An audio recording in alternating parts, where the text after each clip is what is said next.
We're away. Welcome, Angelique.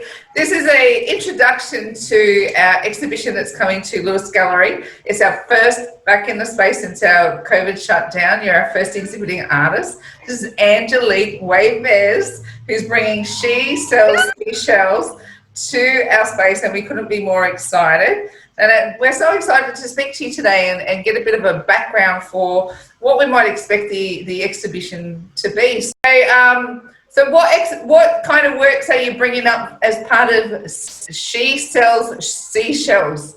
It's such a tongue twister, isn't it? She Sells Seashells. I actually really liked it because of that, you know. Yeah. And at the end, where she doesn't sell them anymore too, I thought, it just kind of appeals to my warped sense of humour. Yeah, no, obviously coasty. Yeah, I always find it really hard to talk about my work, but it'll just be fresh and vibrant and hopefully a nice energy in your fabulous space. How do you make your work? What sort of paints are we using at the moment? Are we working in acrylic or oil, or what's going on with your practice right now? No, I definitely prefer acrylic. I'm a very fast, like act into it fast. I like to see the reactions, and then I'm very decisive as well. Like once I actually see something, I think, oh, okay, that's good, and I can actually stop when it needs to stop. I know a lot of artists struggle with that concept. They overwork it. Yeah. And I guess that's why my artwork is a clean line, and when it gets too murky, I get a bit like, yeah, that's gone. It's too far gone. Yeah. So can we expect to see some more of your palette type work? It's in keeping with what we're used to from you? Yeah, predominantly it is all palette knife. I might do some touch up with brushes, but mostly it's palette knife. So the pieces that you're bringing up, are you working big, working small? What kind of what do we expect? I can never describe it, but I can see it so clearly in my mind. I guess it's the dilemma of being an artist that has, a visual angle. Yeah, trying to get the words that come with it. But essentially you're inspired by the ocean and water, and it's more than just going, I think the ocean is really pretty and I think it's lovely to look at. You really understand the energy of water and how it affects us, and can you give us a little bit of a background to what your take? I would say you work very much from spirit and energy when you create your work. Would you reflect the same way on what you're creating? Oh, absolutely. It is a connection. I really struggle with this because everybody asks me, and it's almost spiritual, and that always sounds so naff, but it's coming from a space of energy, and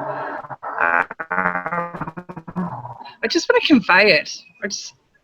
What is it that makes me feel like when you think about the energy of the ocean, and it can have so many moods, and it just seems to be every time I go down there the right mood for what I'm needing, and I don't know, it seems to speak to me. I was going to call an exhibition Conversation with the Sea, but then I kind of like the seashells. Yeah, but you've had a long love affair with the ocean, haven't you? Sorry. Oh, hi, Ray. Hi, Ray. You've had a long love affair with the ocean and the creatures that live in it, and you love to share that with people, don't you? Yeah, it is very much a affinity with the ocean. Yeah. I guess you and I have talked about energy and how it kind of seems to be something so important to us, operate from that perspective in life, Yeah, absolutely, we do. We talk about it a lot because both of us understand that everything around us is energy, and that we're all connected, and everything's frequency, and what you put out into the world it's felt before it's seen, and the ocean's no exception. It's like you can stand on the shore of the ocean and you can feel it lift you up, or you can feel it take your troubles away, and there's a real give and take that happens when you're connected with the flow of the earth, and the ocean and water is no exception to that. And those of us who are connected to Yeah. it, you just got to put your feet in it to feel grounded again. Do you agree? Like sometimes you just got to put your feet in the water and go, I feel like I'm Oh, connected again. yeah. It's a connection. A grounding of sorts. And I've only just, because I'm an empath and not very developed empath, but I am very vibey. And Yeah. so I know I could probably tap into that, but I tend to want to fit into normal life. What is normal though? Like honestly, Yeah. what is normal? And particularly when you're an artist, there's and I talk to any artists who do this full time. I go, there's kind of like a flow state or a zone state that you get into where the rest of the world just seems to disappear and all you care about at that moment is mark making. And hours can go past, but Oh, the only thing that you're really engaged with is pushing paint or creating a scene or introducing an energy, and it's all just a give and take as part of this idea that we're a vessel for this. yeah. People really don't get it. Like if I actually tell them the real connection and reason why the ocean speaks to me, like even saying that would be weird. I'd get a few kind of like, oh yeah. But that's the thing But that I really, it's I think that more people would get it than we give credit for, and but don't vocalize it. Is going there's a give and take that happens when there's an energetic source that's communicating with you, and the ocean is that. So when you say the ocean speaks to me, I believe you 100%. yeah, no, everyone, like, I guess what I'm trying to say is that when, I try to explain what I get out of the water in general, it's not just the ocean.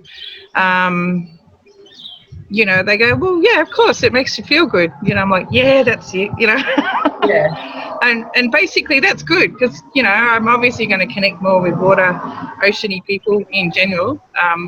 Or maybe that's not true. It's more the vibe people that I'm going to get. yeah. And I think that kind of is part of it, the weird one. But then, as I actually connected with the art community, then it was like suddenly, oh, she's the normal one. Right? Like creative people and people who are vibing on that level, who are really open to receiving energy and communication on that level, they get it. They just get it and they go, yeah, I know exactly what you're talking about. Yeah. And I saw an awesome experiment. I love it, and it's easy to find if you Google it. They did It's a game changer. and they put words onto water, and then they went through a freezing process to create different icicle patterns. And it was incredible. Like to write love on something versus to write hate on something, you could actually see the beauty of the crystal when it was fed that energy of love. And then when it was fed this energy of hate, it actually became something really quite grotesque. And I went, water is that conduit. And it's like we are, so much of us is made up of water, that the energy that's exchanged back and forth, it's not just a static thing, it's a living, breathing part of life that exchanges. Yeah. We're so affected. Yes, absolutely. Yeah, well, it's kind of an analogy for the way people are acting with water at the moment. Like 2/3 of the planet is water, and yet we're just taking that for granted and all the sea life, and it's kind of like shooting ourselves in the foot. Yeah, it really is. It really is. And you think about the things that, like, if the energy that we're pumping out into they got on that story. Oh, sorry. I was going to say, with 2/3 of the planet being water, and you look at that experiment that happened, where they were, and that was just like really in a petri dish kind of setup. And we go, if the energy of the planet is pushing out super negative or super destructive ideologies, how much of the planet is going to be sick with this if water is absorbing energy in that capacity? Like, does it blow your mind to consider how much impact water and us have on each other? Yeah, no, I've actually I've often thought of that myself. They've got Buddhist monks that can supposedly clean the, waters by doing that very thing. So, but I have seen those crystals as well. So Yeah. talk and what you put in your own vessel, you know, like your thoughts. Imagine that. I mean, I love myself. I'm so good. Look how crystally I am. Yeah. But that's the thing is like, and you know, like, and we can do that quite I quickly. think you should cut that bit out. No, I think it's really important. And, you know, we're so used to running a negative dialogue, and, you know, we're so conditioned to not love ourselves and not love our strengths and not love what's good about being human. We're so conditioned to play those things down and go, you know, if I act like these things are wonderful about me, the world will shoot me down. But then you think about it and you go, if our bodies are, you know, the largest percentage of us is water, and we look at those crystal experiments and we go, what we're feeding ourselves is, and if we're telling ourselves we're awful and we're bad and we're not capable, that's going to have that effect on the water that is us. And yes, of course, essentially you're going to live it. So, you know, to tell yourself that you're wonderful and you're lovable and you're capable and you're talented, you know. Well, I guess it all comes down to. I guess it all comes down to. Well, it's just, you know, dark and light. The vibrations are very different. You know, you just make sure that you're operating in the light, and then you'll be well. Yeah. I know that's so naff, isn't it? It's not naff. It's not naff. It's a. I think it's it's the simplified form of the story that we're telling. In that, and it's conversations you and I have all the time. Yeah.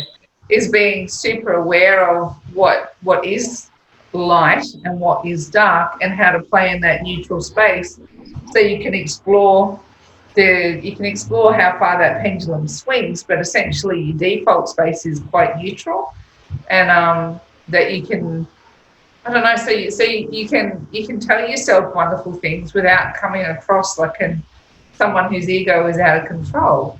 You know, it's giving yourself that positive reinforcement that you need to be able to share your talent with the world. And we get to see. It sounded very profound. And I'm sure, actually, knowing you, I'm going to assure you it was terribly profound. Terribly deep. Ask me a question. Get it started. Have you got other projects on the go? And just downloading an idea.